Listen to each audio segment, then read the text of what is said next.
matter. I pledge allegiance to the flag of the United States of America and to the republic for which it stands, one nation under God, indivisible, with liberty and justice for all. Thank you. Good evening.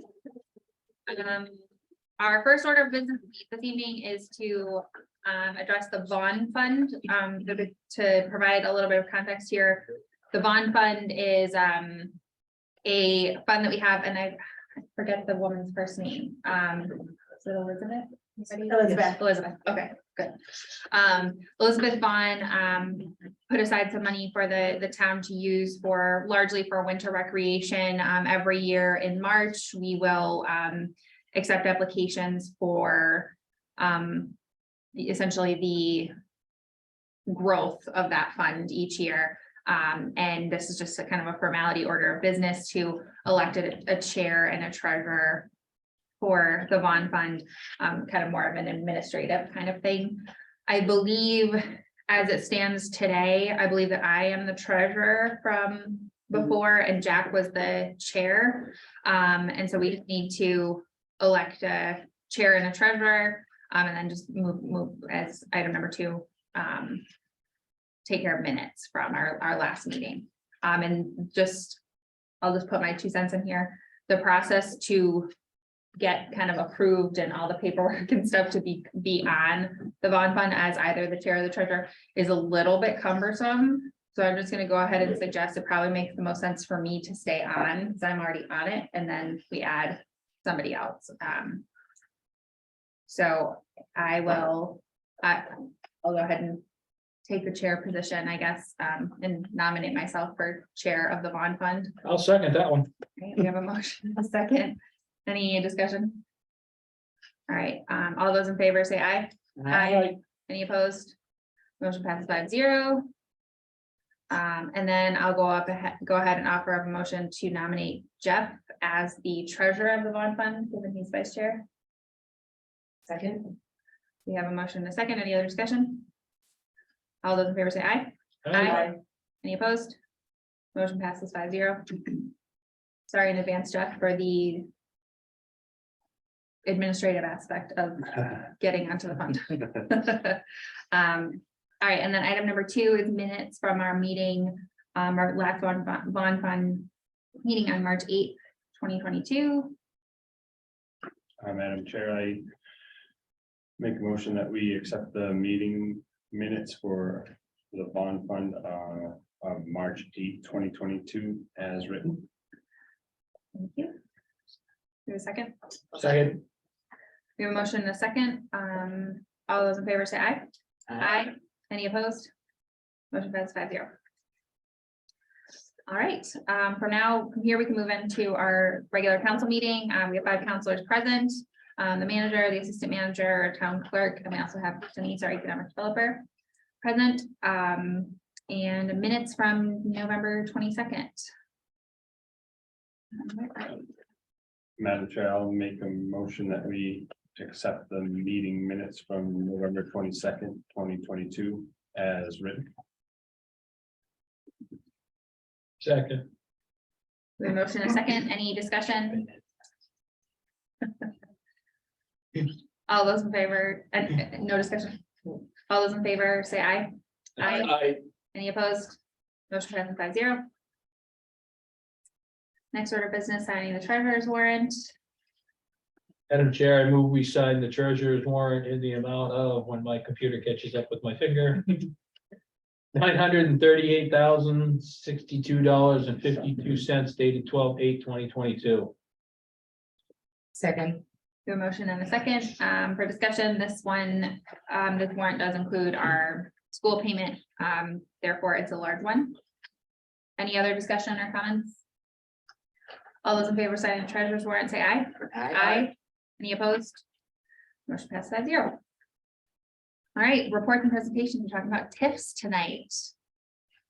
Want to Thank you. kick it off? Sure, Cool. sure. Thank you again for having us this evening. We had a great workshop the other evening. I've got a lot of great feedback.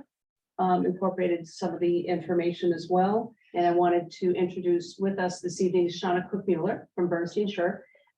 who's been working with us on the TIFs since we began with this and worked on the original ones. And also is one of the top TIF gurus in the state. So I just wanted to share that So with we you got folks. both of them.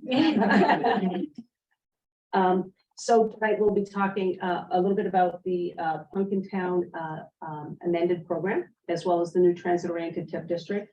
Shauna will review what the application entails and what the benefits to South Berwick. And we'll be open to question and answers. And just a reminder at the high level that any of these TIF district funds, remember, we actually save 70 cents on every dollar or 69 cents. Let's just be exact. But the total calcs right now bring us at 69 cents on every dollar. So with that, I'll just turn this over to Shauna. And then we'll both be available for Q&A after, clearly. Yeah, very nice to be with everybody. It's such a treat to come here. Thank you for coming. So I think I'm gonna just start by talking about TIFs generally, because that's what I do, 5 to 10 minutes. Most people don't deal with TIFs every day the way me and my colleagues do. So just a refresher, and for probably many of you, the way the TIF program works is there's a state statute that authorizes municipalities to enter into or to develop development programs and establish districts to incentivize economic development. And economic development is quite a broad definition under the state of Maine statutes. And that's, I think, appropriate, especially in a state like Maine with a lot of rural area.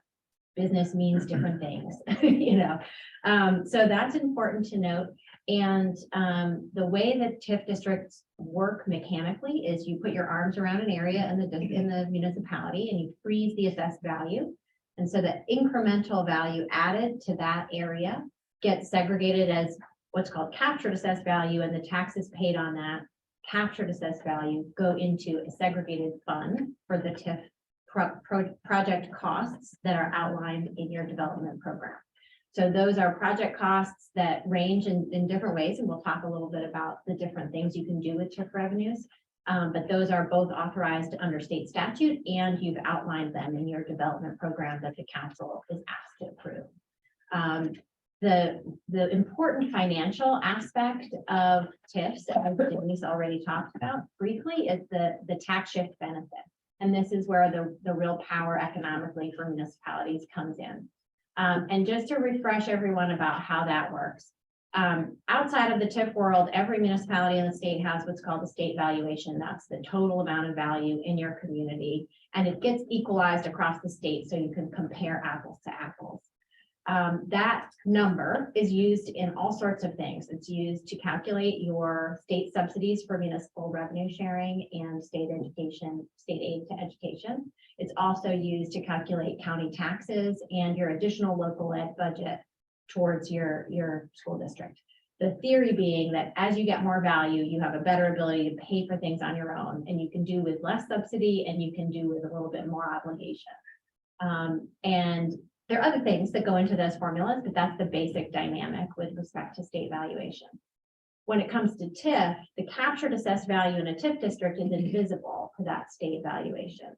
And so another way we talk about it is that tax shift losses exist whenever new value comes into a municipality. So you may get $100,000 of new tax value on a new property, but you actually lose 69 cents on the dollar for each of those new dollars due to this tax shift, because you end up getting less subsidy and having greater obligations. So in fact, $100,000 is it's only 31% of that in reality. If it's in a TIF district, it's still $100,000. And so that's a really important incentive, particularly when you start to look at the ways in which you can use TIF revenues broadly under the statute.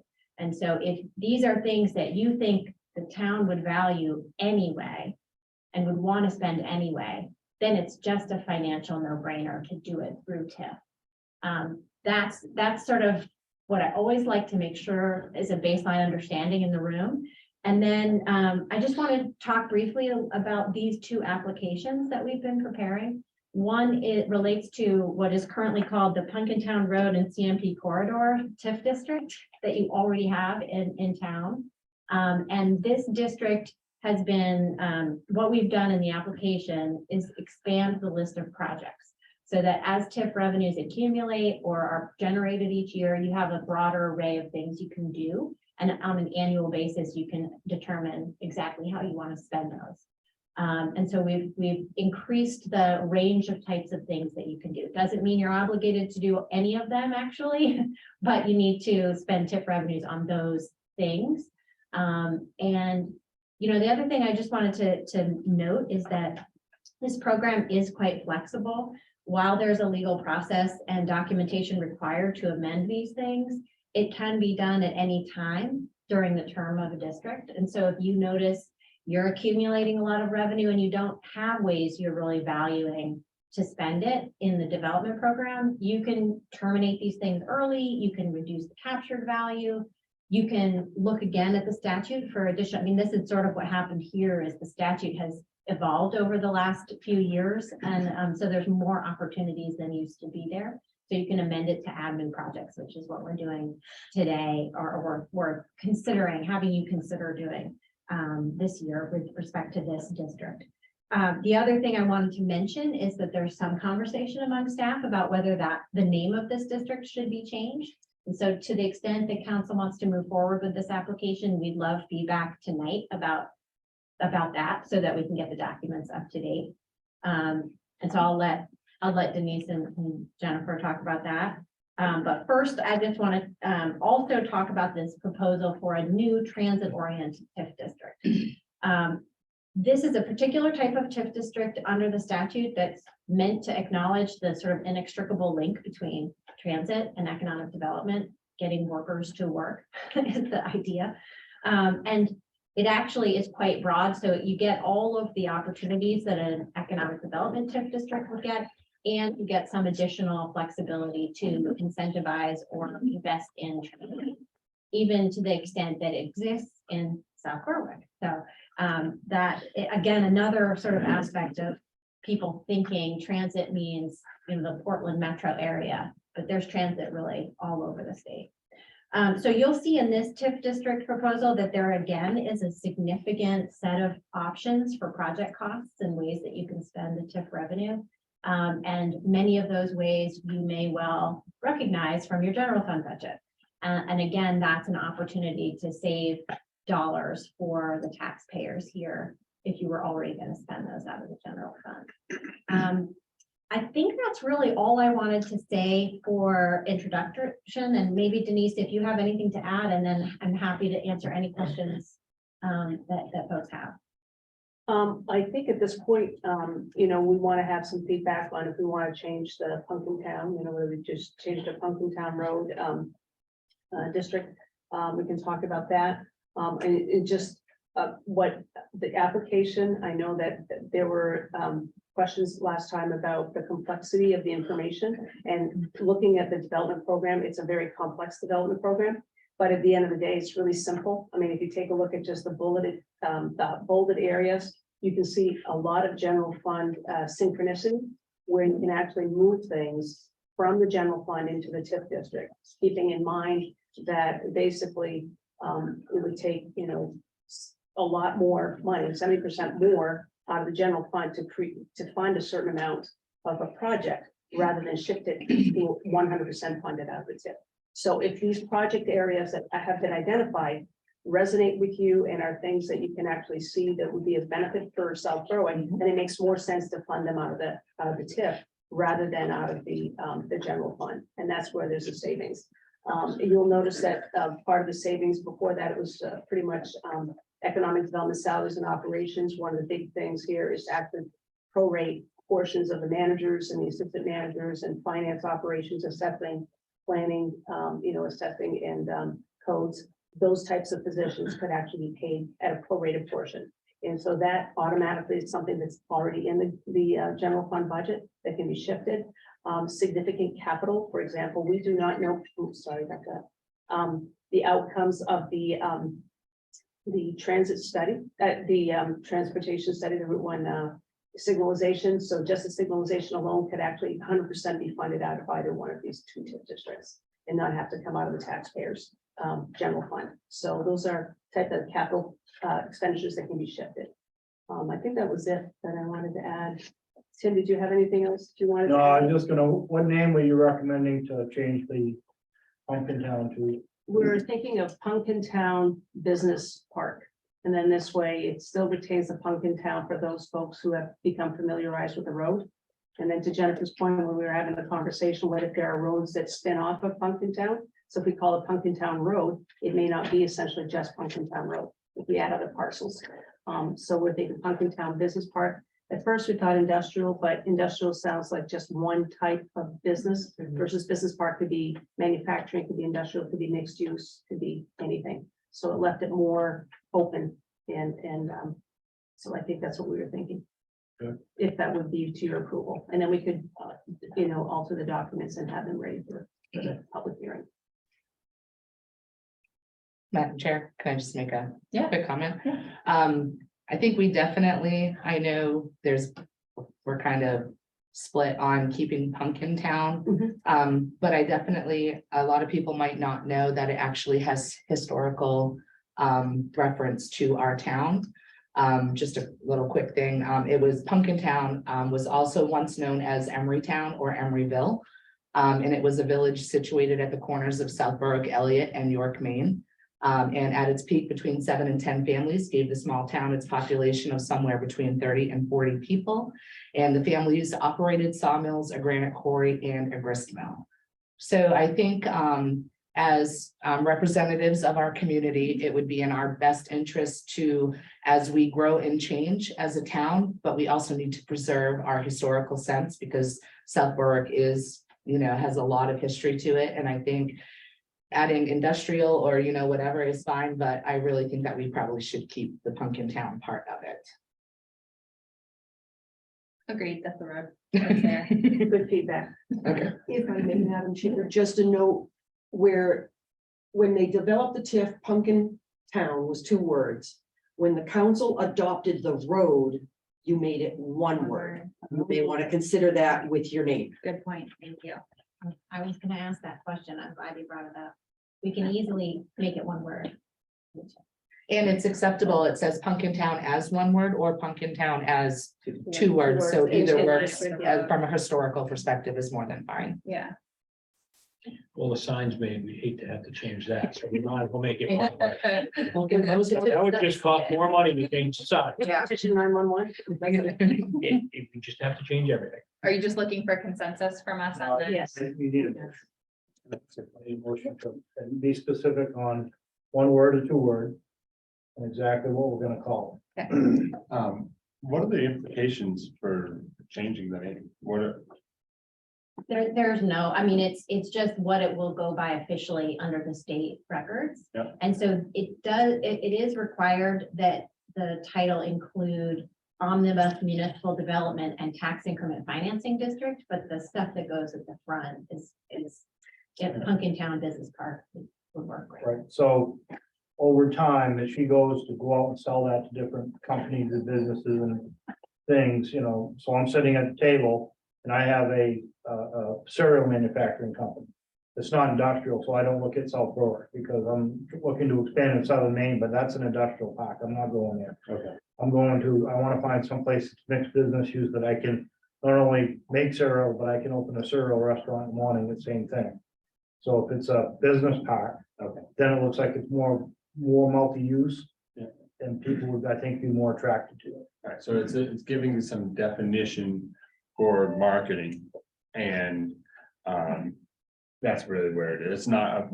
It's not that we are trying to get away from some clarity so that we don't have people creating signs with pumpkins on it because it's not Pumpkin Town, right? It's got nothing to do with the Pumpkin Town. That was never the issue. The issue is the business park industrial piece.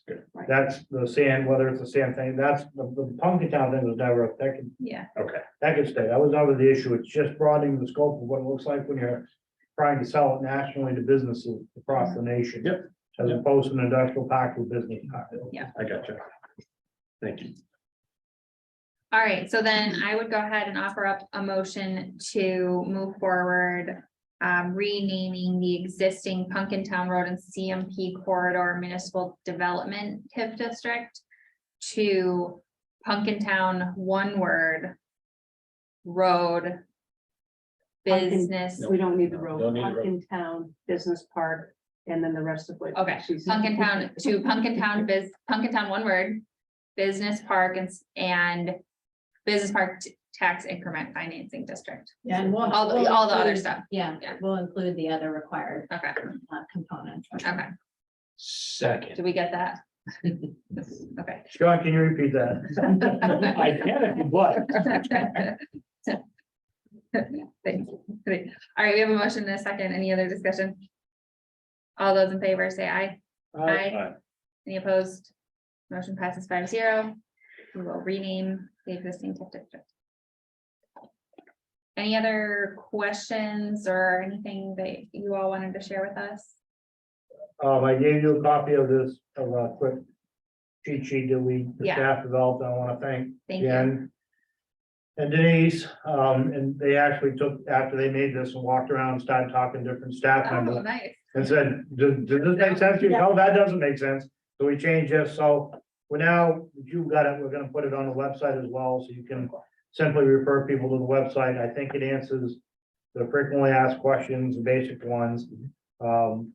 If there are any, so beyond that, I reviewed both applications. I didn't see anything.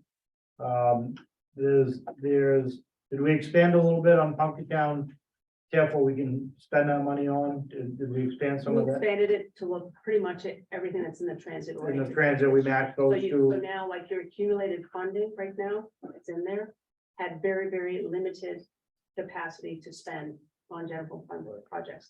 Now with the expansion, there's a whole lot more that it's able to fund, and that's a Yeah. really good thing. I think the original applications with the amendment may have had 9 or so items, and now we're upwards in the, the high 20s, so.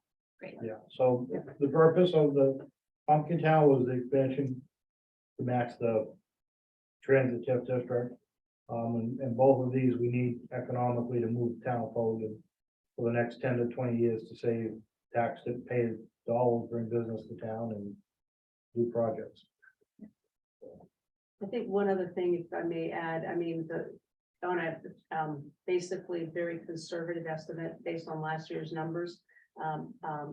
The Pumpkin Town will generate about $401,000, right? And that's with no increased tax. This rate or coming anything year. like- There's no growth, yeah, in a year. So easily, and then we have the CMP substation expansion that's going in. And so that's going to be, or the gas line, I should say, and that's going to bring another 20 million evaluation. So that's going to jump, right? So we're going to have a lot more. In year one, in the transit-oriented TIF district, is projected conservatively with current tax rate, current conditions, current valuation of about 67,000.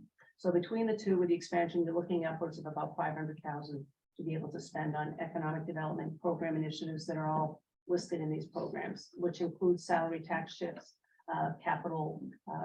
I think another one is, I think Jen and I, when we talked this afternoon, you have fire equipment. And so your new payment, you can pay like 15 to 20% of that and come out of TIFs.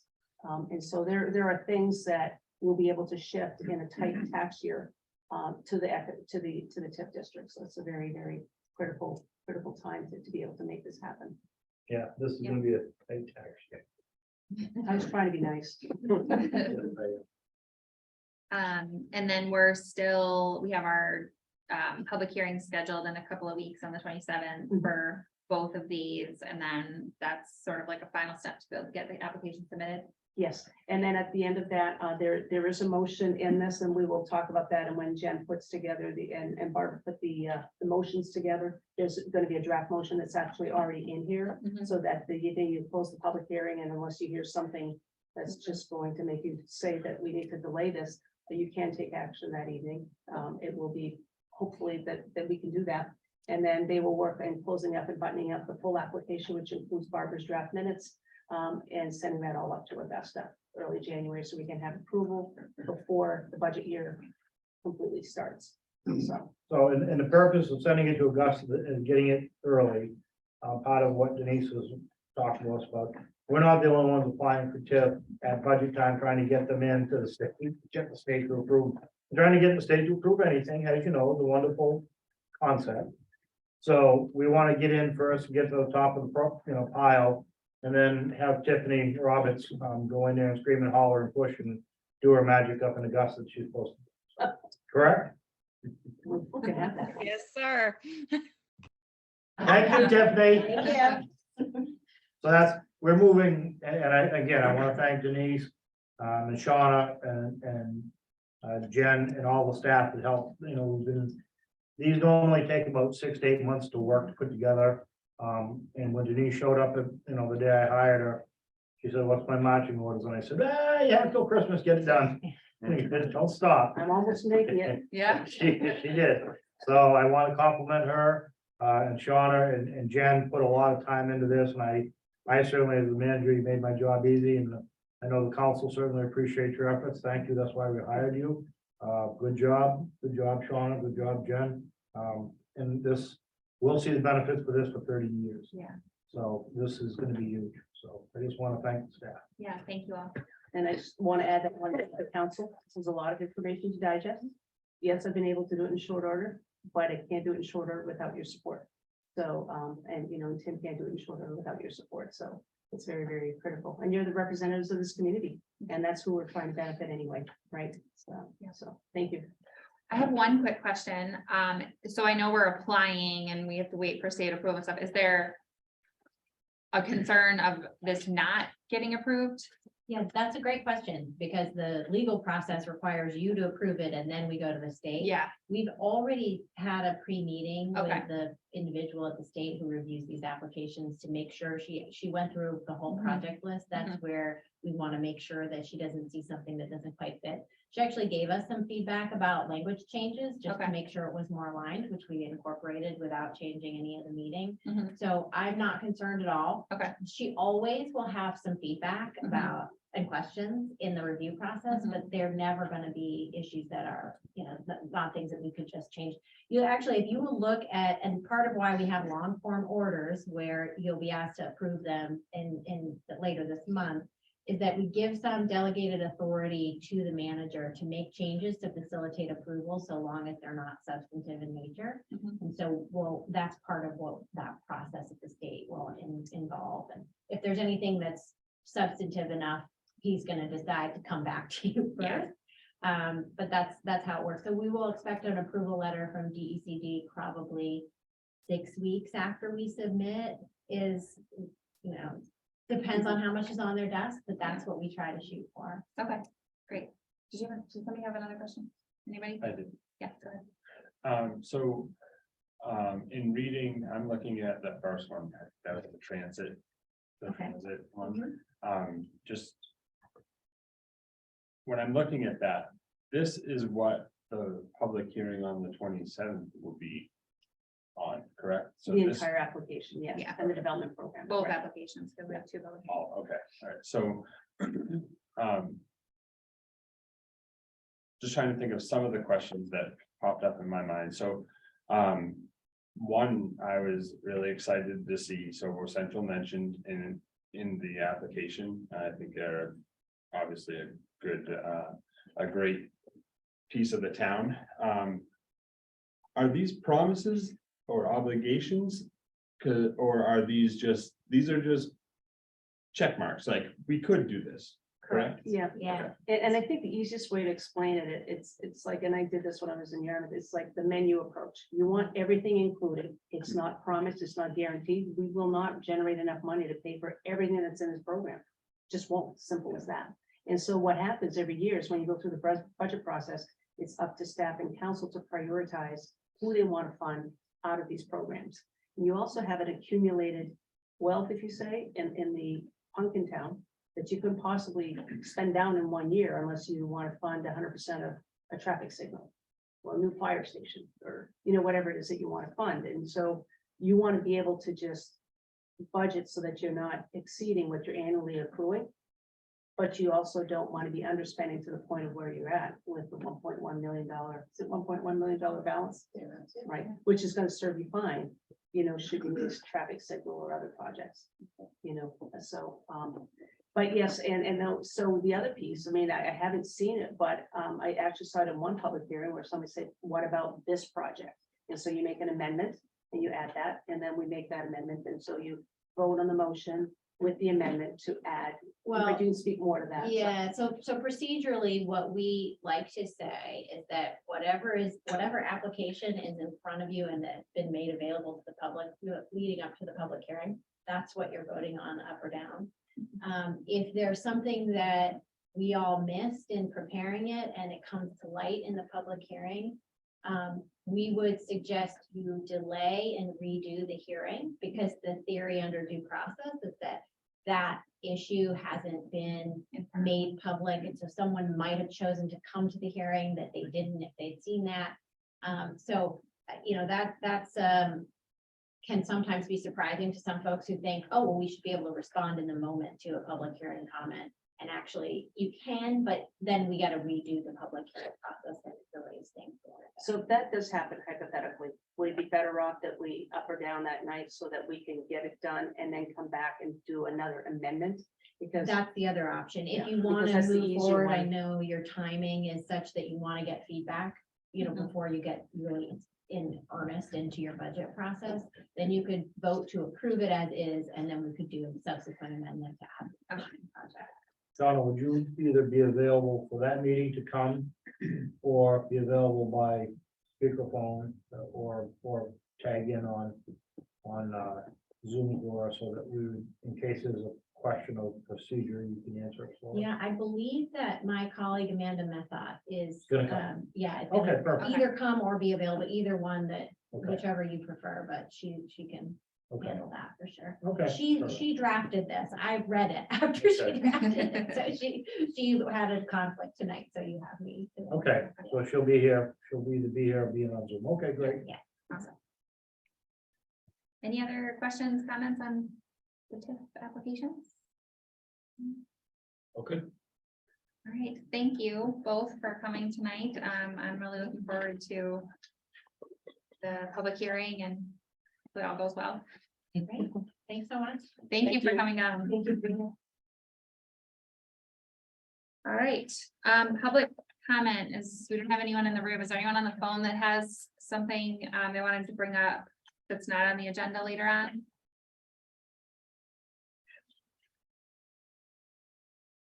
All right, we're gonna move on.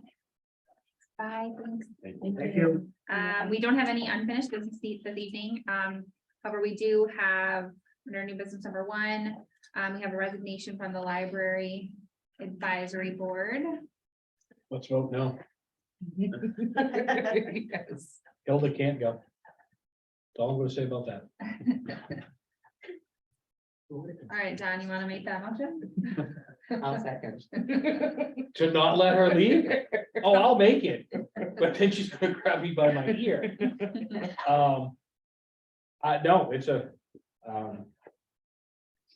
huge, sad day to lose Hilda in any capacity Yeah. in this town. Yeah, She has done so much. so much for the town, the schools. All of us kids that got boo-boos. Mhm. She's been fantastic, so. With that being said, I guess I will make the motion to accept her resignation and thank her for everything she has done for the town of South Berwick. I second. We have a motion, a second, just for discussion, we're just accepting Hilda Howells, right? Oh, I'm sorry. Most people probably know who she is by first name, but Yes, I apologize. no worries. Any other discussion? All right, all those in favor say aye. Aye. Any opposed? Motion passes 5-0. Thank you, Hilda, for all of your service. New business number 2, York ambulance contract update. Tim, I'm just gonna let you. So, back earlier this year, we had some bumps in the road, some operational issues that were going on with the ambulance service, staffing issues. They reached out in August to myself and Chief Hamill. They had hired a company to review company called Fitch Associates out of Virginia to do an analysis of their business. It's a business. And what they were short of and so forth, and why they were having problems, staffing issues. So they spent a couple months, they came up, they interviewed us, interviewed Rollinsford, who they provide service for. Then they came back and they met with us. And that was on 7/28, we met with them. Then they came back and they met with us on November 22nd. And the meeting has my report, you saw who was in the meeting, Jen, Dawn, the fire chief, two representatives from the board, their finance, the treasurer. Then by Zoom, they had the people from Fitch Associates. So they called, and right now we pay $111,000. If you look at the sheet I sent you, we budgeted the contract $111,416 for ambulance service. They do about 800 calls a year. So they came in and they said the problem that they have right now, is they're losing about $200,000 a year in transport money. So what's happened is with Medicare and the way things are transporting, and the way it works, you call for an ambulance, the ambulance shows up, treats you, takes you to the hospital. The ambulance has the right to go to your insurance company, bill Medicare, and then in certain cases, go to collection and collect the remaining balance from you. If the ambulance shows up and you don't get transported to the hospital because they're a 501c3 nonprofit and they're a business, they can't do anything different. They can't bill you. So every time that there's an ambulance call, of which they claim that a certain number, but so out of the 800, it looks like it's probably 500, 300. They said, I think they got their numbers crossed, but 500 transport, 300 non-transport. So they lose a ton of money. So, and then essentially in the end, what they presented us was they're losing $200,000 a year in business. And that's not a profitable business model. You can't survive if you're dumping that much every year. And that's all due to, yeah, when. an Well, ambulance no, I comes mean, in, it's due to everything. So it's but due to, that's a factor. non-transports is one thing. The second piece was, so they were paying their paramedics. One of the issues was staffing their trucks with paramedics, which are the required, they were supposed to be doing for us.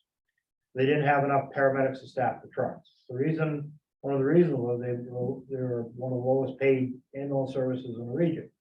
So, okay, they up their pay, their deficit gets big. So that to be competitive, the market across being for EMS. So, they looked at 200 data elements in their process. And with that, they came up with some solutions to their billing potential, which is attachment A. So they presented us that, and they said in year one, it looks like it would go up to $161,880 in year 2 and 3. For year 2 would be $172,153. Year 3, 182, year 4, 193, and then year 5, 204. So we talked about that. We talked about that increase. That was a palatable increase. I could get all that. And that's when the conversation went terribly bad. When Armin said, no, you don't understand. That's not $161,880 a year. That's The increase, increase that's in addition to the 111. in addition to the 111. So I don't have that much money in the budget to do this. The good news is Jen signed the contract. We have 1 more year in the contract. They said, okay, you can hold the price. We would appreciate it if you gave us a little gratuity because we're running deep in the red here. So what does this mean? There's a whole bunch of things. The first part of it is that we're not the only ones in this boat. There's every ambulance service, mostly the state of Maine's in trouble. Right now, there's a panel that the state has assembled that is recommending infusing 76 to 80 million a year to keep EMS services afloat by funding like for the non-transports and so forth. Tiffany, this is for you, so Tiffany needs to go to the state and fight support this the panel recommendation of 76 million or 80 million. In the meantime, we have 1 year breathing room. That's all we're gonna get. And we're gonna have to decide what we're gonna do next. And what is that? What is that? I don't have that answer. It's not for discussion tonight. I've been talking with Nick. You know, so one of the things you gotta look at with this model is long-term, long-range productivity, like doing this for a long 10 years. So if this is gonna go up to 325,000 in year 5, what is year 6 through 10 gonna bring? And we can't continue that trend. We'll never, will. So one of the things in looking at the comp plan remarks, and the first thing on the top of the list of priorities for the town is public safety. So this is important. We're gonna have to figure out, we gotta figure something out how to pay for this.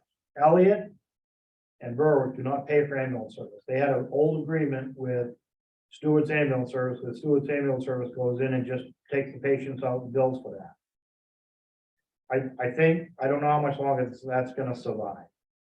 So I think that there's gonna come a time those will be doing something different. In other places, such as the city of Scarborough, town of Scarborough, they've declared that it was, and it's already been tested in court, municipalities, because even though you're a nonprofit, you're trying to maintain a service that you can, by law and ordinance, pass an ordinance and bill for non-transport. So places like Scarborough, Portland, Westbrook are now passing ordinances to bill for non-transport. I don't think it solves all your problems, but it certainly helps with the funding when you're doing 300 calls a year that are no transport. But sorry, question in those instances where like Scarborough has an ordinance, do they have a contract ambulance service? Like what? No, they have They have their own. they have their own ambulance service. So because they have, so we couldn't pass an ordinance Exactly. allowing New York Ambulance to do it. We would have to bring the ambulance service back in-house under fire rescue, make it a municipal service, then we could pass an ordinance that says that. And that's one of the things I've talked to Nick about, we'll put numbers around. But no, we're not only putting numbers together for the short term, understanding that if we did that, you know, and what we're gonna have to do is, once we get into budget season later on March, myself and Nick and with Jen, we'll sit down with you and we put some hard numbers together and show you some models of what this would look like. I don't have a good answer right now. All we know is next year, they're proposing $161,000 increase in their transport budget. And that's gonna break our back. That's, we can pay it, don't get me wrong, but that's a significant increase. So are all those calls in South Berwick, or is that how many calls that ambulance service does? That's South Berwick. That's just South Berwick calls. They do not include calls, they were not including in that 800 runs. They were not including those calls that mutual aid to Elliott, Berwick, and calls to Rollinsford, which was paid for by the Rollinsford contract. Now, if we changed to our own service, say down the road, if this is something we looked at, we would pick up Rollinsford, we would get that contract. So what we gotta look at, what we're gonna look at over the next couple of months is the cost factors of doing the initial setup. The problem where it would be painful would be the start. Okay, because there's the first year we'd have to buy ambulances and hire staff. In the first year, you're not generating any revenue. The years 2, 3, 4, 5, and 6, you begin to generate your transporting revenues come back, plus your billing contracts and anything else you get. So one of the issues is now this this newspaper article I sent you. If the state passes a bill that they start infusing $80 million a year into the EMS system and start, you know, giving them, let's say they say, okay, smaller ambulance services under 1,000 calls a year, we'll give you an additional $250 every ambulance call you go on. Maybe that'll be enough that our subsidy will be able to stay close to what it is. And we'll be able to just revive this. We've got a year, but I wanted to have this conversation. The reality is, this is on our plate now.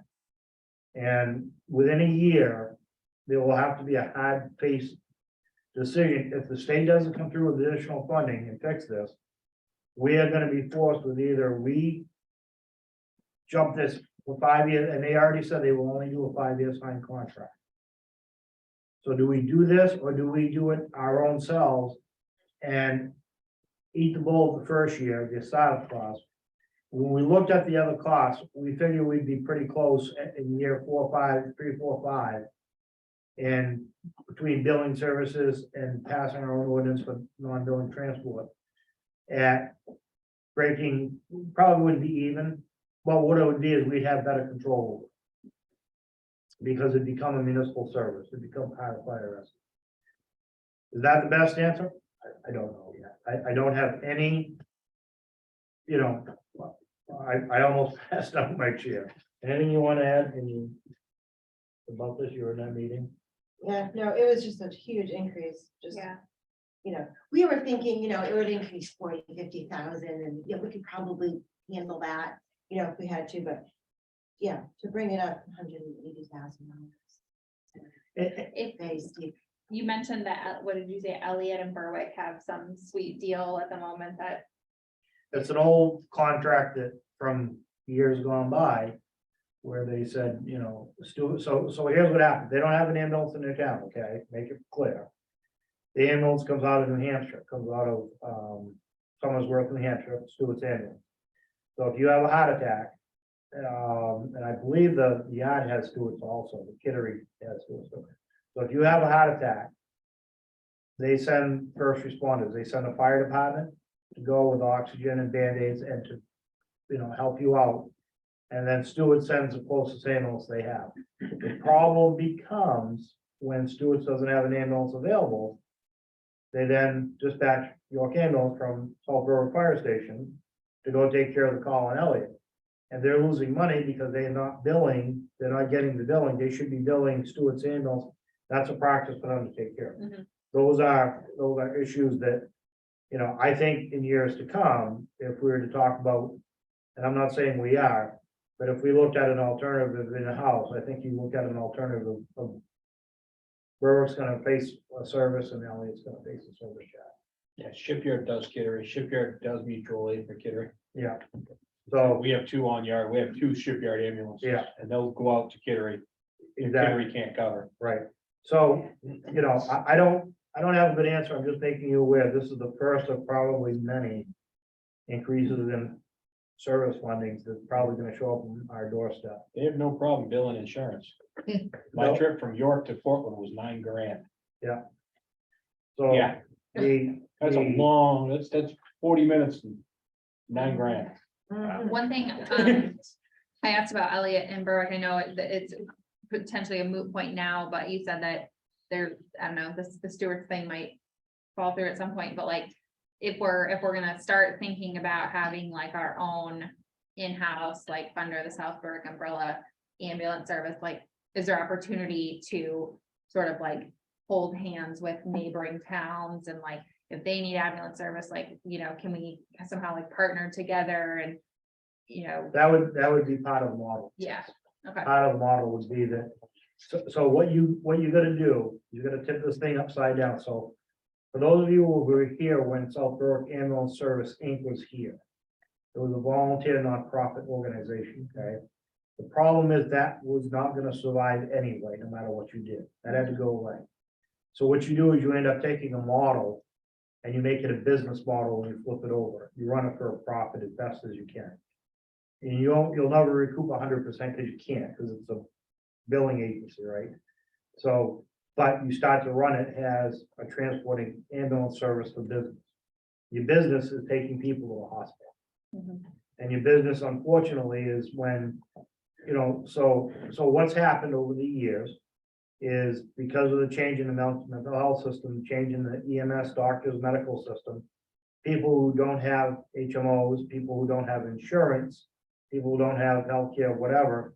Know that if they call 911, somebody has to come by law now. Mhm. So now. I don't feel good, I'm having a.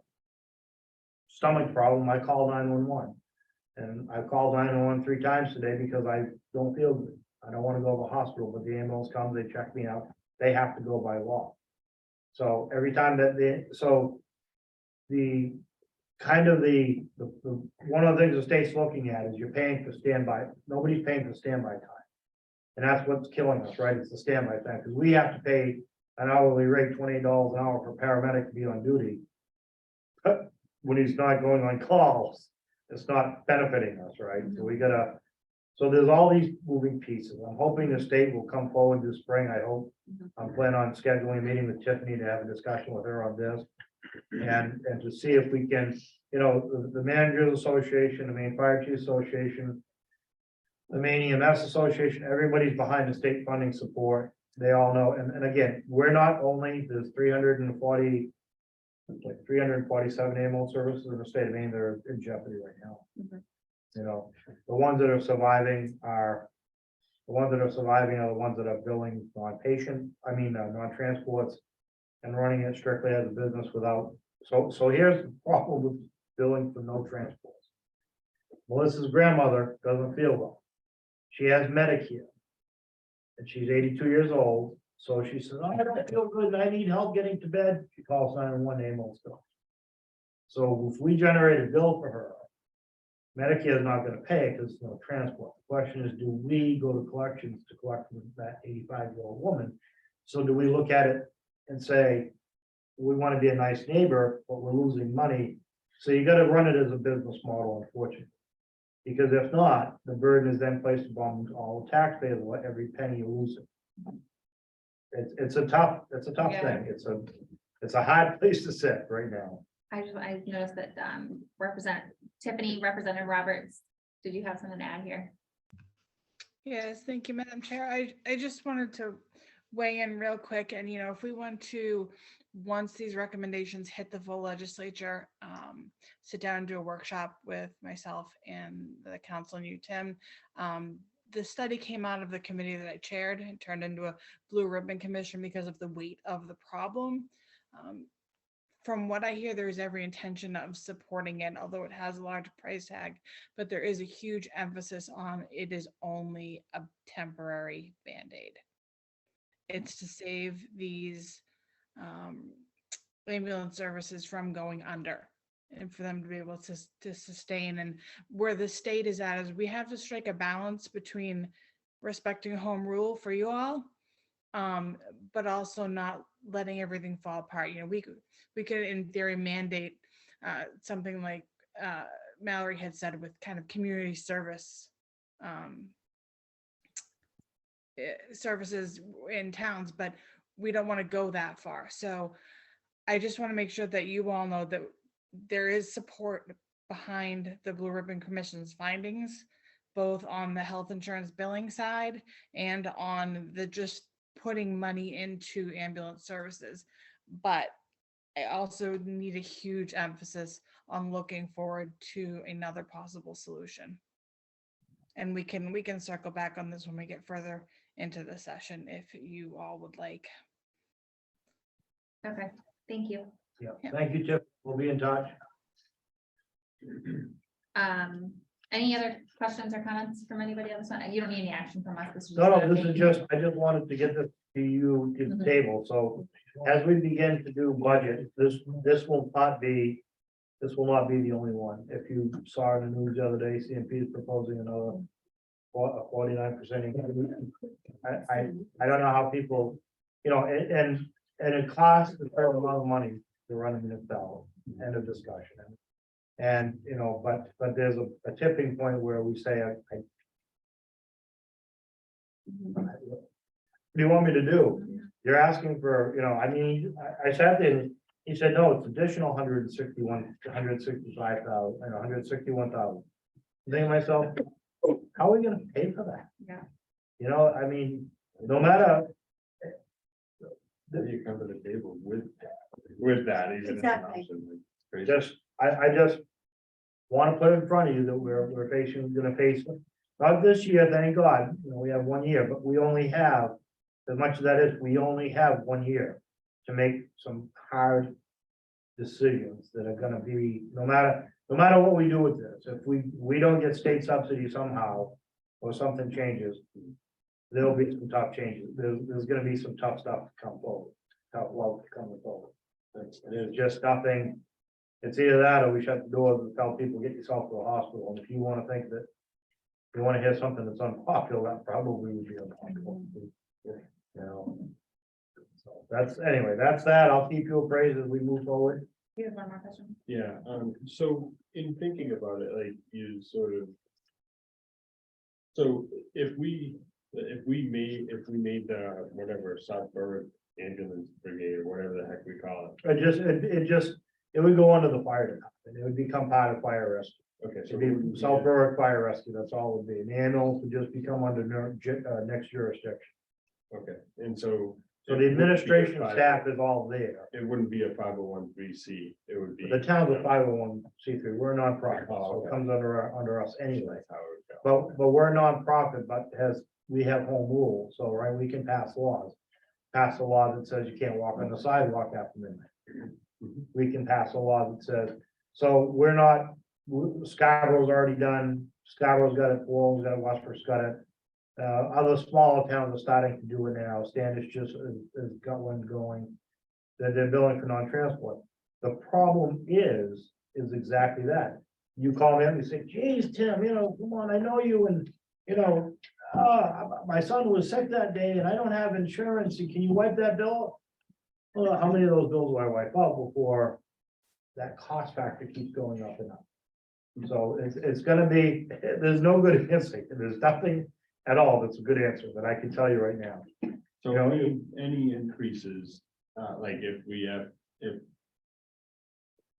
we build an extra garage bay or extra garage space for our fleet of ambulances, would that increase? It won't, because it's town property and town stuff, right? If we have a brand new set of ambulance bays attached to the fire department, Denise was saying that she just grabbed the fire department in our tip. Yes, Would that be yes. money back into our tip? You see, would that work into the tip? Well, the Yeah. part of, Tax and policy. That's what I was saying. right, a part of the, but if we were to add that construction. Yeah. And build that construction, so hypothetically, $1 million to build that construction. We could take some of that money out of the tip, Right. that's how that benefits. We're not gonna make any more money. No. It's a loss. Right. The That's tip capital would cost. Right, it's straight up. We don't have to add ambulance bays, we have ambulance bays now, that's where the two ambulances are parked, okay? So we have ambulance bays, we have bedrooms where they stay, they have kitchens, we have the infrastructure, we just don't own the ambulances. We don't have the staff personnel, the first year would be, and we do this in a workshop, the first year, we'd have to look at purchasing 1 or 2 ambulances and hiring the staff. And that's your first bump up, that's your first cost. And then after that, year 2, 3, 4, 5, you begin to see revenue. So then you would start to see, $300,000-400,000 in revenue coming back to the system because of your billing. Easy part's the ambulance. That, Yeah. Easy part's the ambulance. Yeah. Staffing them's gonna be an absolute nightmare. Yeah. Absolute nightmare. same thing it is everywhere. Yeah, exactly. Everybody's struggling with paramedics. Yeah. Everybody. So to give you an idea, they, through the SMCC program, Southern Maine Community College and Kennebec Valley Community College, they produce about 64 paramedics every 2 years. And out of that, there are, right now, outstanding, there are about 168 paramedic jobs, just paramedics, not advanced EMTs, not basic EMTs, just paramedics available in the state of Maine. And those jobs are Portland Fire Department, which runs an EMS service, Westbrook Fire Department, Saco, Benefit, or all these places who pay and have better retirements and have all those things. So you either jump into the pool and do it, or you stay in a private system and eat the cost, one way or the other. Madam Jessica. Yes.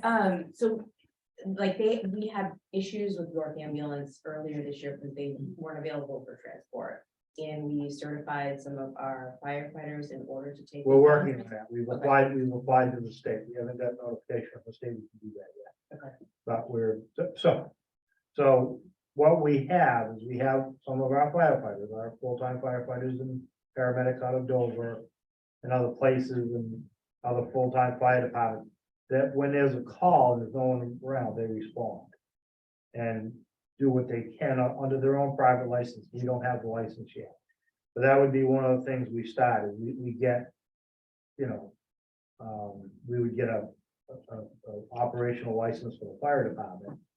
They would say, okay, you can do it for this level, and then we put them on our roster, and then they can do more medical care here. Cost of that is we gotta buy some equipment. You know, that's expensive too. There's just not really a good win right now. We're looking at every alternative. But, you know, in the end, there's only two things you can do. You can stay with a private ambulance service and you're at their mercy for whatever cost they tell you it's gonna be every year. Or we go on our own and hope that we're clever enough and smart enough that over the next 3 to 5 years, figure out how we can recover as much money as we can and control billing and revenue services and cost ourselves. Can we do a short-term contract with them? They would not, they said the next contract would be 5 years. And it's the cost they gave us, that's correct? Well, this cost was for the. Already into, because we signed a 3-year contract. So this was- But after that, Right after 23, we have them through 23, so for 24, would they do it? Because even if we decided today, we all said, yeah, we're gonna do it, we're gonna start our own ambulance service. You're a year plus out before you'd even be there, right? Between trying to get equipment, trying to get people, trying to get certified, doing the rest. We're gonna run out of that contract before we, So the current contract will end June of 2024. okay, all right, so we got a little bit of time. but I think in reality, Dawn, I think if we sat down with them and said, look, we're gonna go this route. But until we get that turned on, can we maintain your service? I think they would work with us. I think, I'd have to ask. That's just one of those, But you're absolutely right, which is why, though it's 2 years out, it's time to start having those discussions. Right. oh yeah, we got to This decide. spring, We because, tried out. because we've got to decide at some point, you're gonna have, you as a board will have to give me direction on what to do next. And whether that's, we go ask the public or, and I say, so, you know, I don't have a number. Nick's working on numbers right now. If I had to guess, pulling a number out of thin air, so please, this is not a, you know, it'd be $400,000 to $500,000 startup cost first year. That's one we would eat. Year 2, 3, 4, or 5, that 500,000 or the next cost of salary benefits for employees and equipment, that starts to go down because you start to get revenue, you're generating revenue. I was figuring you were gonna triple the fire budget, so that's about right. Give or take, the first couple of years. Yeah, well, that would always stay. That's gonna, that, Right, but on the other side, we'd be getting revenue back in. you'd to be pay that getting, down. so right now, if I use their numbers, we'd be getting back, if I ran with their numbers, Yeah, the total revenues are about 400,000. yeah, so we'd be getting back about. Yeah, but that's, I don't know if that's our, yeah, so their total revenues are, well, they're projecting 389, so that's what we'd be putting back into the system. That's where we'd start. Yeah. 389, so forth. And that's with billing, without billing for non-transport. That's without billing for non-transport. Their first year figures, if they're billing for non-transport, isn't that bad, it's only 550. If you say they didn't transport 300 people, divide that out, it's 550 a call, that's really. Not that bad for a staffed ambulance, if you look at it with everything they're gonna pay for, so it's a huge number, but it's not that bad when you look at Right. The difference, so the paying for it, if you had to charge somebody. right. The, For the difference it becomes is they're very limited as a private corporation, what they can do. We're not as a municipality. Right. We have a lot more power and authority, because we can pass ordinances and govern the service. And the other thing they don't show in here, they said they're supposedly billing Berwick Mutual Aid, billing Elliott Mutual Aid. And this doesn't show, It's not the other revenues. right, that might be other revenues. And I don't see. This is not included in here, is $76,000 a year additional for Rollinsford service. So, you know, my thing is, we gotta compare the models. Not, and I know that when I say that initial startup cost is 400,000, and that's like, ooh. But you can't look at that, you gotta look at the 5-year number out, 5 years out, when we start generating, we get the revenues, we're controlling the employees. The cost, and then what happens if Stewart's they end up out of Elliott and Berwick, our next door neighbor, we offer them contract for service. And maybe, again, you gotta look at it like you're running a business model at that point. Because, York Ambulance kind of said it the best, they're running, basically all this is a trucking service that Medicare pays for when you haul the patients. That's it. That's it, yeah. So we gotta be innovative, and if we're gonna do it, we step outside that box to figure out how to do it outside of the normal trucking system. Just a informational thing, is there anything you wanna add?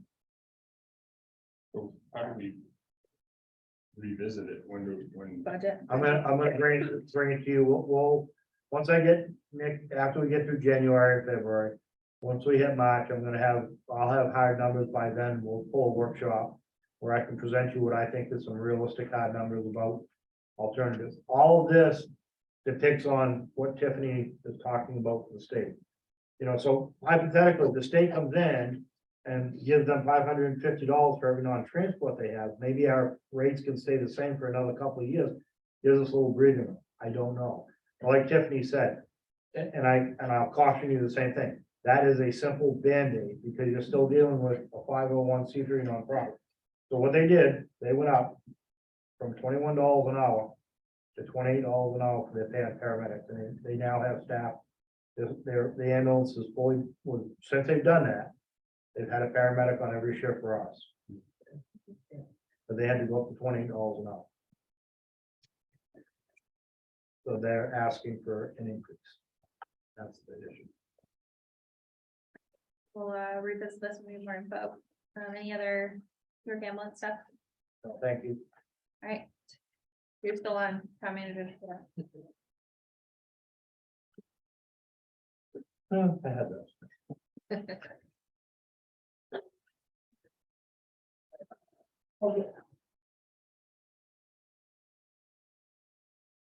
Oh, town manager report for December 13th. For highway, they've taken 240 loads of leaves have been hauled from the transfer station. 6-yard trucks. Yep. What did they do? John Judd. Get him yet? They're my neighbors. Nick is not happy, that's all I'm gonna say about it. I don't know, where do they go? He did tell us too. It's a place in Berwick, it's recycling. The guy takes it and he mixes it, compost and mulch and does other stuff with it. They're continuing roadside mowing while they can get whatever they can done. They're out early Monday morning at 1:30 for the first snowstorm. Did a good job. Had people coming in from, you were showing me roads from Lebanon and coming in that way. And when they hit South Berwick Road, the beer. I don't see tar. It's like. Police department the last 2 weeks had 2 arrests, 6 accidents, 61 traffic stops, 19 are on Portland Street. They have the police department has received Narcan training for drug overdoses. It's now complete.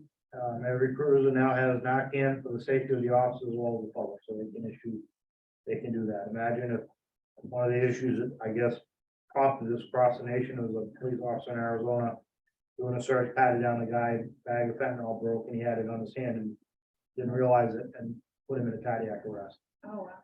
So they now have Narcan in every cruiser. They're getting it to, then get it to the school resource officer as well, so they can have it at school. And She was telling us about a new fentanyl that they're coming out with that's purple in color, that almost looks like a crushed sweet tart. So they're actually concerned children because of the color. and a very small amount, just powder of fentanyl shuts your respiratory and your heart off. It kills you And what the Narcan does goes in and blocks that intercept in your brain, so it kicks back on. Unitil, the gas company, offered a training which several officers attended last week. And also they offered grants available for safety items of all first responders, including fire and police. Correct? Fire department the last 2 weeks had 22 calls. And they're up to 395 calls for the year, 50 more than they were last year at this time. They were honored to be asked to help make the Make-A-Wish organization of Maine, who asked them to participate in delivering a wish to a young boy in town who would be getting his wish trip for a Disney trip, trip to Disney World would be granted. He also happens to be obsessed with fire trucks and firefighters, so a group of 10 firefighters escorted Mrs. Claus to the house, which she delivered news to the family. We're very appreciative of our support. They're excited. And the little kid really didn't care much about the Disney trip as much as he did all the firefighters and fire trucks. Yeah. Captain Shute is working on getting the 2022 driver training logs updated. So they're required annually to certify their drivers, and that's what he's working on. So they've ordered a new, or are getting a new records software program, which will track. They're going live with that on January 1st. They've been meeting with the implementation team. And it's gonna track all their stuff that they can go paperless for incident reporting, electronic training, maintenance, equipment, inspection records. We'll all be on computers now, so we'll do everything with iPads and do all that stuff. So yay to Nick and the department moving, that's huge to move that forward. The other part is, so every time we did a fire call, they're required by Maine law to fill out a fire report.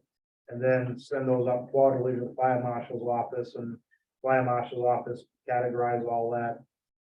We were still doing them by hand until Nick took over, and now they do them electronically. He does them electronic, they do them electronically, they just put them into a file, zip file, and send them up to the fire marshal's office. Code enforcement the last 2 weeks, 5 building permits, 2 plumbing permits, 10 inspections. She addressed 71 expired permit letters, sent out 71 expired permit letters. The 2021 that went in the mail last week. So under planning, 3 facts of findings have been completed. Sandville Estates is the new subdivision, needs to work together with town of Berwick. They'll plan joint workshop with them because the subdivision plans are requesting that they have a shared road between the 2 towns. Several planning board members took some required training today on laws and policies. The Maine Municipal Association of Planning training they're supposed to get. And Jenny and Amy had training today with Southern Maine Planning Development with Lee and James. Lee is their senior planner, who's been doing this almost 40 years, so he came down today and did some stuff. The library, home for the holidays of the library, had a jazz band, went very well. Door count was 267. Working on our archiving project to preserve historic documents, working with a book vendor to take back the old books for a credit to be applied to new books, and the new sign has been installed that references all the native plants by the entrance of the library for the native plant guide. Your recreation. Last Saturday, they did breakfast with Santa, which Santa was Perry Ellsworth, so apparently that went very well. They had 2 sessions, and there was about 70 people in attendance for both times. They have started training the staff for Powder House. They also actually just got the, it's called an elevator, but it's for the lift. They just got certified for that for this year. Ray Delcourt, who is our assistant fire chief, has been working with Nikki, who is the director of recreation, for safety inspections at Powder House and the community center. The youth programs from the fall are wrapping up. And the ski programs are filling up quickly. She had a little concern because of the transportation costs. The coach buses really went up in price this year, but she's glad that they're still filling up. She's got to get so many more just for her break even. So, but she's almost there. And the seniors had a Caribbean Christmas. They took a trip down to Danversport, Mass last week. That was a big hit. They was a great time. Next Wednesday, they're doing their senior Christmas luncheon with a Yankee swap. And keep going. Yeah. Assessing, she, all the applications for the property stabilization was due for December 1st. She had 334 applications. All the letters will be mailed out by the end of this week. So far, 75 hours of time for just the assessing assistant. And it will be over 300 hours for the assessor to verify and approve all the applications, the letters, all the steps to get all that process done. That has been a huge burden on us, It's huge. Long time. and it's gonna be worse next year. 300 people did it this year. It'll be 600 seniors next year. And this is one of those unfunded mandates from the state. And I know Tiffany knows about this, but boy, I'll tell you, She's listening. this is just killing us. It's a huge amount of hours. We are way behind on our state assessing tax reports because we only have a part-time assessor. There's nothing I can do there. You just can't get it done that fast. She's been working diligently with the new company for the GIS, and she is almost there. She's thrilled. She came and told me yesterday that they're right there. Barbara is still working on data input from the elections. Car registrations seem to be slowing, and she's noticing more online registrations for ATVs and hunting. Is there anything else? So on to Barbara's office, I just want to inform the board that I have on my desk, Kathy Peterson's resignation retirement notice. Kathy's one of the two deputy clerks. Kathy has decided to retire. She drives in from Lebanon every day. She's been here 4 years, and she's tired. She's ready to retire. She's had all the fun she wants to have. I don't blame her. I did tell her that she can't retire till I accept her letter of resignation or retirement. I haven't accepted it yet. I'll let you know when I do. But we will wish her well. She's done a great job for us, and we'll advertise that position, but you know, it'll be a struggle, I'm sure, to find anybody. It'll take time to get them trained and so forth. So. At the transfer station last weekend, they turned away 10 out-of-state residents still trying to come dump at our transfer station. And I think you guys are aware that I put some feelers out there about the composting at the transfer station. So Dan over there has been talking to people about it as well. And the comments that he's been getting is that most people are really concerned about rats and bears and bees and any other pesky animals that might be attracted to that compost pile. I did put the poll on Facebook and I got about 30 yeses and about 10 nos. So it wasn't real strong either way. Dan's getting more nos at the transfer station when people are there. So we really haven't made a decision. We're just trying to still gather information and see what the public thinks. There was a concern too that the buckets would have to be buried and we're all tar over there. So I'm gonna look into that. That just came up the other morning as a question to pose to Mr. Fox. Economic development, as you know, she's nearing completion on the TIF projects in very short order since she's been here.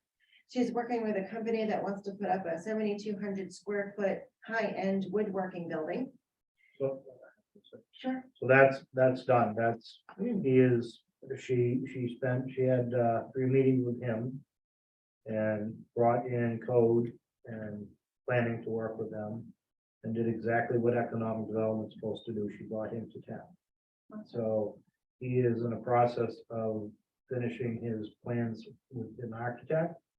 And we'll be submitting them right after the first of the year to planning board. So yay. This is exactly what we needed. We need to start bringing business to town for the long-term future of the community. Is that for Pumpkin Town up there? Yeah. that's Okay. Pumpkin Town, yeah. So it's gonna be, he's gonna do a 5,000 square foot high-end building. He's in Rollinsford right now. And then, he's gonna sublease out 2,000 square foot spaces for other businesses. So it's gonna be a flex, it's gonna be a mixed use occupancy. So that's great. exactly what we wanted Denise to do and work on. So. Yay. Unfortunately, the pharmacy in town is permanently closed. They thought they had a new owner, but it didn't work out. And then Denise says it's going to concentrate on grant research will be her top priority at the beginning of the year. And on my end, I got the draft from the auditor on Monday morning, so I'm working with him. I had some changes and some updates that I asked him to do. he will be here, the 27th to present. I had 12 different employee meetings, regarding operations and concerns within their departments. I helped the police department and the business office change a procedure on parking ticket payments that will keep them in their, in their accreditation.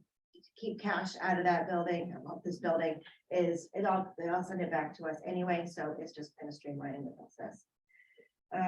I organized with Pete, our custodian, the highway department and IT to move Denise's office and furniture and computers up last Friday. So she's in a new space upstairs on the 3rd floor. She said it's very quiet and she's getting her steps in by noon time. She was sharing the space with Verna and Diane, and Verna meets with a lot of people. Denise meets with a lot of people. It's an open room, even though we had that half wall. They were just, it was a lot of commotion going on in one office. So we figured if we separated them, they would both be, in a quieter workspace and be more productive. So we use one of the meeting rooms upstairs on the left-hand side, she's up there. Yeah. I met with Officer Stevens today regarding a non-payment issue. Helping cover for Dawn while she is out this week. I worked with Dawn and Amy to plan our Christmas luncheon and Yankee Swap, which is next Monday, the 19th at noon time, which you guys are all invited if you want to pop in. We're just having Hannaford platters, and then we'll do a Yankee Swap after. No alcohol and no firearms, please. Just saying. All right, you can bring yours, I guess. I don't- You do realize it's legal in town offices according to the state. of Yeah, okay, I know. Just want to make that statement out there. You didn't- No, I mean for the Yankee swap. No. No, don't give me alcohol and firearms. Just Are say. you going? Because I might give you one. No, never mind. No. Yeah, please RSVP to Jen if you're coming, so we know. Yes, absolutely, make sure that food.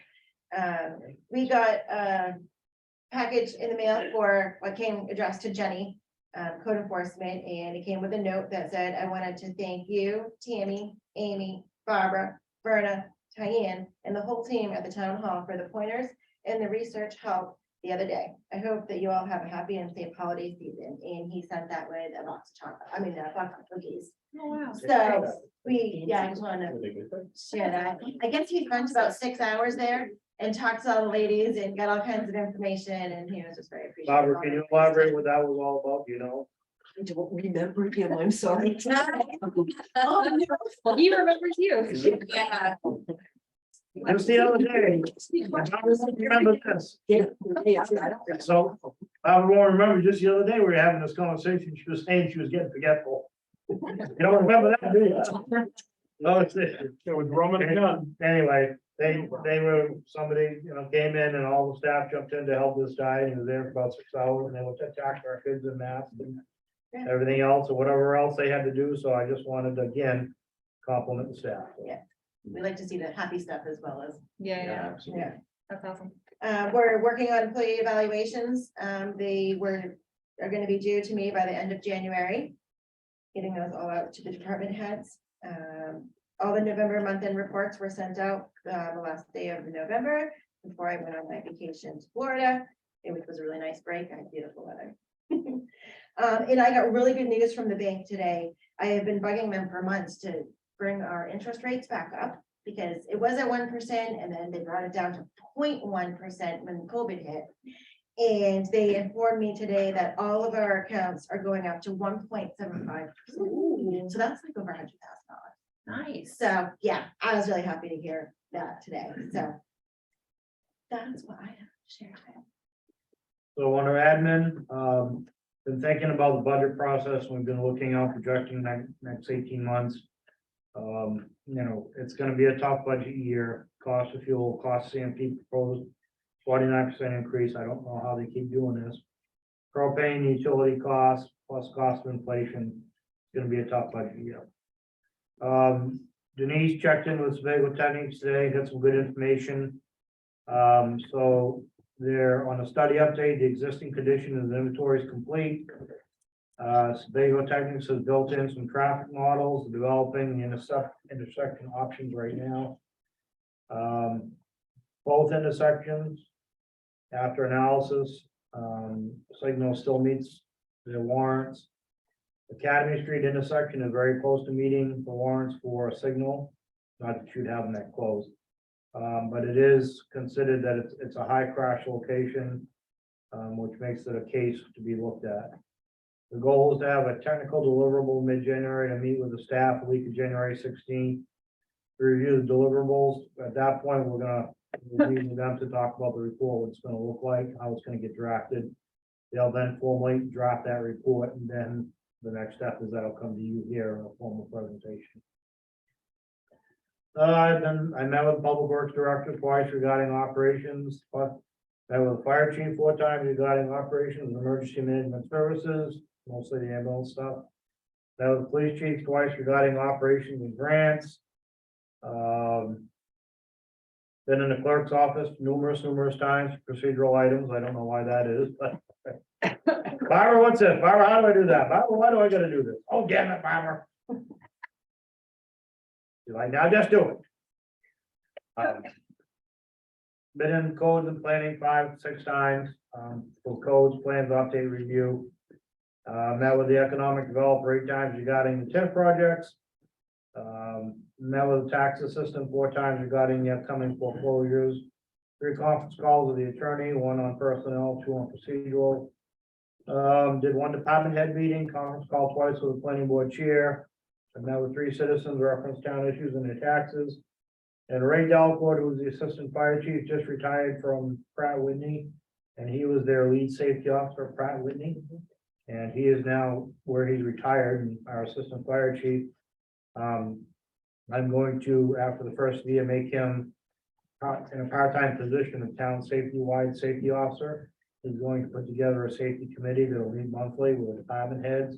We'll review all potential accidents and incidents, get reports back, work with Jen, which aligns us with Department of Labor safety standards. So, and he's more than excited to do that. He's just jumping around. His wife very happy. She sent a thank you note saying thank you for finding something to get him out of the house. Not really. And Madam Chair, that's all I have. All right, thank you. Councilmember comments, John? Home for the holidays was great. The tree lighting was fantastic. Committee did wonders. Kudos to them. They did a fantastic job. Everybody seemed to enjoy it. And other than that, we have nothing until afterwards. So hope everybody has a Merry Christmas or a happy holiday, however they decide to celebrate it. Thank you. Melissa? I just wanted to reiterate on something that Tim mentioned about our public works and how they handled our first big storm of the season. It was very nice to get out. I also had to be out at about 4:30 in the morning to go do snow removal services. And to have our road salted already, you hit the York line, nothing was done, you know, so kudos to them. But if we could maybe check the calibration on the salters where it was hitting my house. Just don't want to waste that very expensive material that we know goes into those trucks. But other than that, like John said, Merry Christmas and Happy Holidays to everybody. Thank you. There is Central and the Sadie 35 schools have been a petri dish, and there is a flu clinic at Marshall Great Works School right next door to me on Thursday from 2 to 4 in the gym. Today I received 8 emails from the news section of the town's website, so I just wanted to make sure that administratively, when we're touching the website, we just understand what an end user sees. And when I get 8 emails, the next time I get an email from the town, I may not click on it, so I just wanted to kind of throw that When you out say you there. got any, 3 different, when you subscribe to news updates from the town, there were 8 emails that went out today about a job posting. I think it was the posting. If I may, what happens is we found there was a typo. So we had to pull the document. Then we had to reload the new document. And every time I kept trying to reload the new document, for some reason, it was attaching the old document. So I'd go in and look at it and say, oh, damn it, it's the old document. Roll it back down, try to put it back. So that's why you got so many. Yeah. Did you Because apply? it's a live system. It's a live system that. Okay, it's got bugs. Good job. And it just notifies you like when there's changes regardless of what the changes are. I wonder if they're with the new website, like is that will be that be different? I know, we'll bring it up to Dawn when she Okay. gets back vacation. Okay, I'll have you- It is on the I'll talk to bottom you. of some pages, you can say, no, don't send an email, or yes, you can. Yeah. And if you don't go back and forth and back and forth and scroll all the way down and back. No, I just wanted to make sure that we're having good external communication. We also received a Spirit of America email, and I wanted to float that by the town council. It looks like the deadline was for June 30th.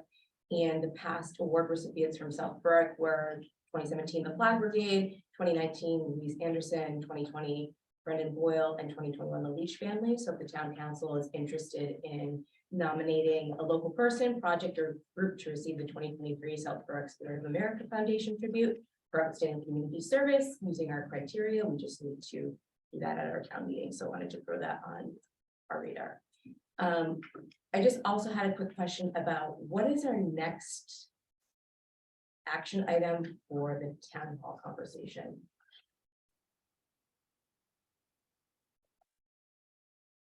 Well, I'm doing the, Okay. I'm doing the RFP to get that back, so I'll send that out. I'm finishing that draft, and once I get that back, I'll send that out. I gotta have Mike. Wassel, who's gonna kind of proof it for me. We'll send that out, get that back, then you'll have to. You'll have to approve that.